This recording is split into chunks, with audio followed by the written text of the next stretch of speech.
अचानक दुनिया के सामने दावा करती है, मैं 3000 साल पहले की हूं, एंशिएंट इजिप्ट की एक रीस्ट्रेस।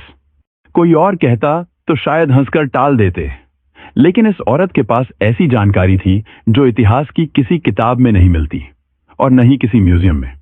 इसने ऐसी ऐसी डिस्कवरीज की जिनके बारे में दुनिया के सबसे बड़े इतिहासकार और आर्कियोलॉजिस्ट तक हैरान रह गए।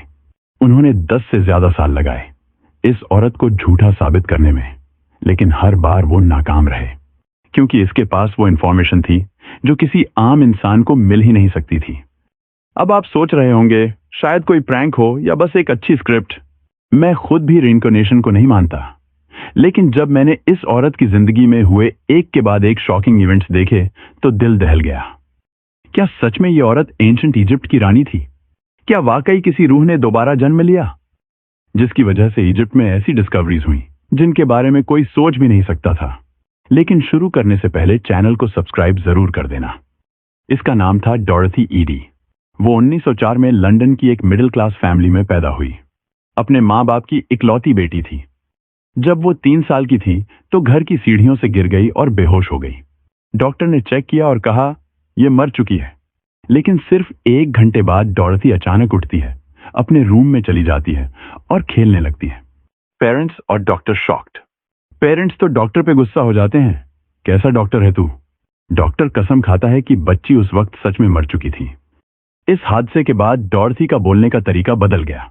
डॉक्टर्स कहते हैं उसे फॉरेन एक्सेंट सिंड्रोम हो गया है, जो उन लोगों में आम है जिनके सिर पर गहरी चोट लगती है। डॉरथी अपने पेरेंट्स को एक ख्वाब के बारे में बताने लगती है, एक बड़ी बिल्डिंग, लंबे पिलर्स और खूबसूरत गार्डन।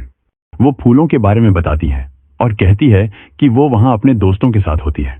उसे बस वो गार्डन चाहिए होता है, वो जगह जहां वो बार बार सपने में जाती है।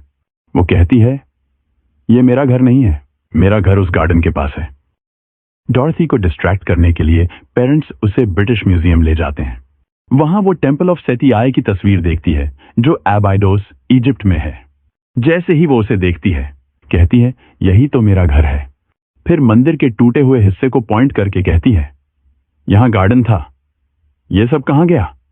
उसे समझ नहीं आता कि ये सब हजारों साल पुरानी बातें हैं। उसी टेक्स्ट बुक में सेती आई की मम्मी की फोटो भी होती है। डॉरथी उसे देखकर कहती है मैं इस इंसान को अच्छी तरह जानती हूं। 10 साल की उम्र में डॉरथी के चर्चे इजिप्टोलॉजिस्ट्स तक पहुंचते हैं।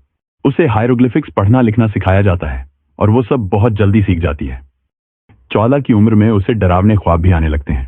रात को सोते सोते अचानक उठ जाती है और तेजी से इजिप्शियन हायरोग्लिफिक्स में कुछ लिखती है।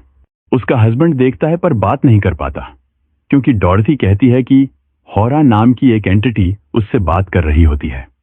हौरा बताता है कि डॉरथी पहले बेंट्रशिट नाम की लड़की थी, जो 3000 साल पहले सेती आई के टाइम में टेंपल ऑफ सेती में रहती थी, गार्डन के पास। 8 साल तक डॉरथी इजिप्शियन हायरोग्लिफिक्स में वो बातें लिखती रहती हैं। उन पन्नों में उसकी पास्ट लाइफ की स्टोरी थी। वो एक इजिप्शियन लड़की थी, बेंट्रशिट। उसके पिता सोल्जर थे, मां फल बेचती थी जो 3 साल में मर गई थी। पिता उसका ध्यान नहीं रख पाए तो उसे कौम एल सुल्तान मंदिर में रखवा दिया गया। एक सपना ऐसा आता है कि वो तहखाने में बंद है और हाई प्रीस्ट उससे सवाल कर रहा है। वो जवाब देने से मना करती है तो